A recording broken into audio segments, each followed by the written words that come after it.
मावस बहिणीच्या डोहाळे जेवणाची एकदम जोरदार तयारी चालू होती. इथं माझ्या दोन्ही मावश्या मिळून आहे ना शेकाला जोरदार फोडणी देत होत्या. जाळ आणि धुरी एकत्रच निघाला बघा. आणि माझी बारकी मामी बाहेरच्या चुलीवरती वड्या फ्राय करायला बसलेली. अहो ती मिठाईच्या दुकानात विकायला असते का नाही भाकरवडी खुसखुशीत ती म्हणून. अहो कढईचा बापच चुलीवर चढवलेला होता. अहो काय एवढी मोठी लोखंडाची कढई वा. आणि लोखंडाच्या कढईतलं जेवण तर भारीच असतं. गावाला कशी दिवाळी जास्त बनवायला लागते ना त्यामुळे मावशीने कढई मोठीच घेतलेली आहे. एकदम कटाची शेक तयार होती. माझी मावशी बघा तिच्या घरी निघून गेली. अहो साडी बिडी नेसून परत येणार होती ना. रात्रभर जागरण झालेलं होतं सगळ्यांचं. इथं माझ्या मावशीने भाऊकीतल्या सगळ्या बायकांना बोलवलं बघा.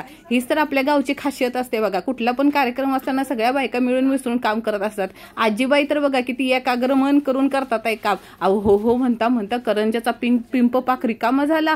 अहो काय तुम्हाला सांगू चकल्या काय चिवडा काय लाडू काय असं 16-17 बुत्त्या तयार झाल्या. एक फळांचा बुत्ती पण होती. ते सगळं जाऊ द्या माझ्या मावशीच्या तोंडावरची खुशी बघा तुम्ही.